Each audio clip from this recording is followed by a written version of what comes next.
Hello, I'm Adrian Botham from How to Invest in Shares. The single biggest reason why people start investing in shares is to help fund their retirement. If you are 10 years or more away from your retirement, then investing in shares now can provide an additional source of income when you come to retire. What's more, using shares to invest for your retirement can provide a number of extra benefits beyond the more traditional methods of pensions and annuities.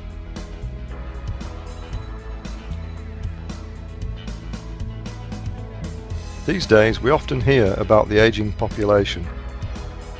Of course, it depends where in the world you live as to whether this is a particular problem for you.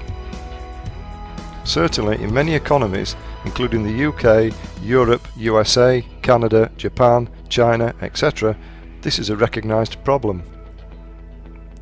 Improving healthcare, diets and standards of living means that we are all living longer than we used to. With busy lifestyles, less religion and better contraception, we are having fewer children than we used to. So what does all that mean for you? Taken together, the above factors mean that there are fewer people of working age to pay the rising social security costs required to fund state pensions in retirement. It also means that annuity rates available from private pension providers have been falling for many years now and are likely to continue to fall as the longevity factors increase further. We are also seeing more and more companies transforming their final salary schemes, otherwise known as defined benefit schemes, into defined contribution schemes, which is a fancy way of saying that they are passing the problem onto you. So you can't rely on your government to fund your happy retirement, and you can't rely on your employer to fund it for you either. Like it or not, it is your responsibility to fund your happy retirement or choose to go without as you get older. So you need to save more. But how?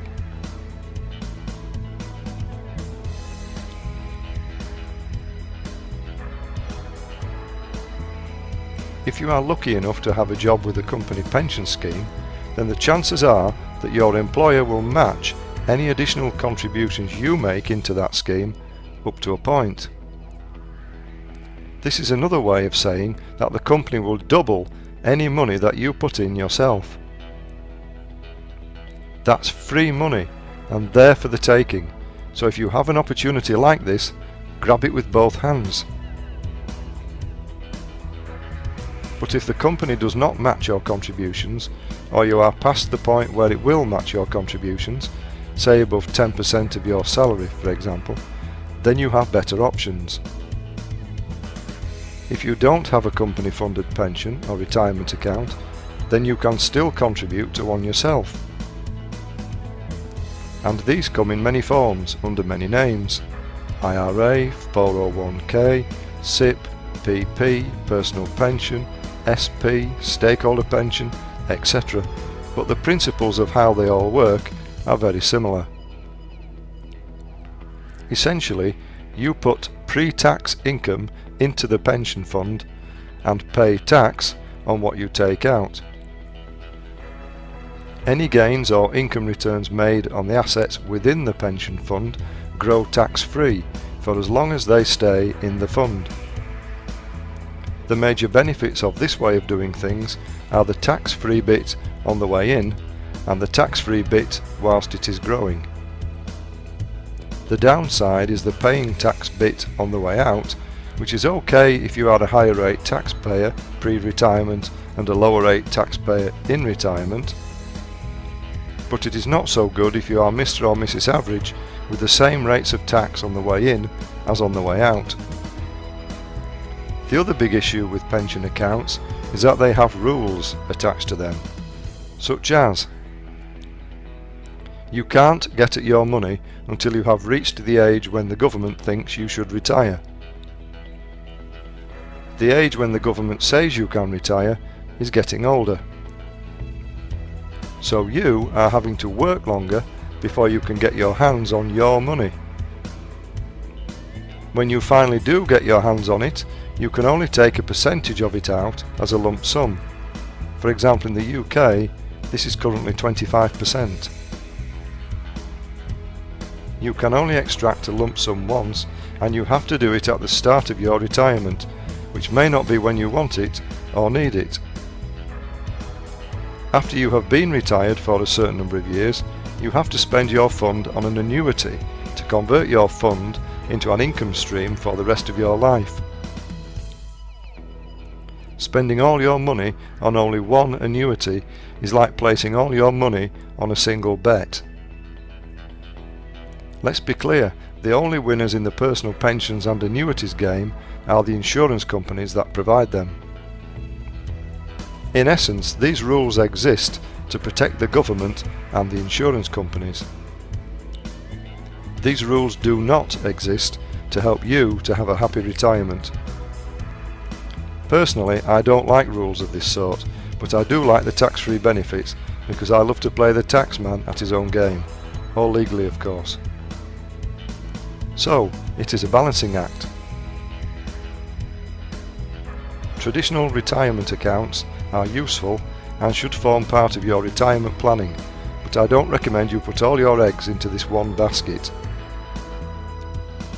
So, what else can you do?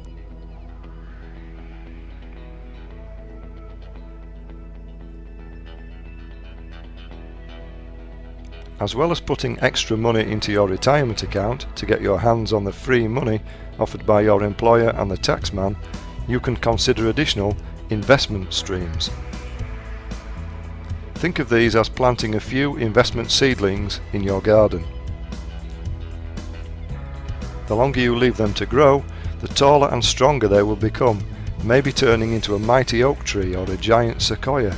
Yes, I've seen them in California. They are amazing. If you can feed your seedlings and water them every now and again, they will grow faster. If you plant them in the best place with fertile ground to their liking and with the right amount of sunlight, they will grow faster still. So it is with investing for retirement. Start early, add more cash regularly, and invest in the right companies at the right time. If you think you've left it too late, start anyway. As long as you have 10 years to go before you withdraw the money, then it's better now than never. What's more, I'm going to show you a way of investing for retirement that doesn't have any of the rules attached that I mentioned earlier. It's also a way that you can continue to invest, growing your fund even while you are in retirement, drawing a pension income from your traditional retirement account. Do you want to know what it is?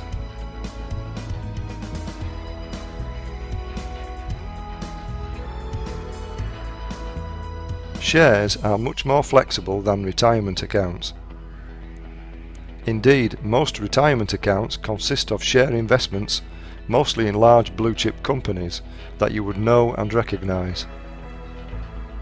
But there's nothing to stop you buying and selling shares yourself as an additional retirement tree in your retirement garden. Some of the advantages of shares compared to pensions are as follows.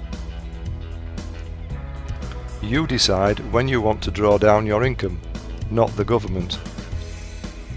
If you need the money before retirement, you can get it back again. You can take as many lump sums out of it as you want, as many times as you want, until it is all gone. You can even take it all out in one go if you want to. You don't have to buy an annuity with it, but you can if you want to. If you want an annuity, you have complete flexibility as to how many, when, and which ones you buy. Transaction costs for shares are low, much lower than pension fees. You don't necessarily have to forego the tax benefits when share investing either. You can invest as little or as much as you like. You can start with small sums, such as $50 or $100 if you wish. You can invest monthly or invest a lump sum if and when you have one available. You can invest spare cash when you have it and take a break when you don't. There are lots of different shares to choose from, and you get to choose. You can hold shares to achieve capital gains whilst you are growing your fund to help it grow faster.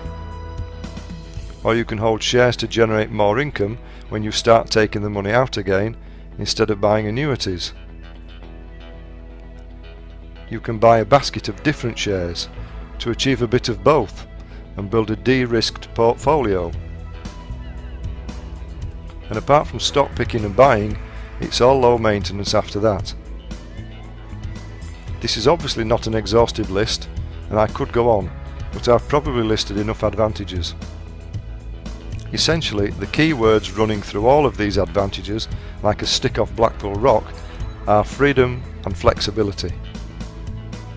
If you are new to shares, you have probably not given them much thought before, but these advantages make them worthy of investigation. That's what I thought 25 years ago when I started investing in shares. And what's more, if you can add up, understand percentages, and have a reasonable level of intelligence, then you can invest in shares too. You don't have to be a Harvard business graduate or a rocket scientist to invest in shares. You don't need to have huge bags of money. And it's never been easier or cheaper to invest in shares than it is nowadays.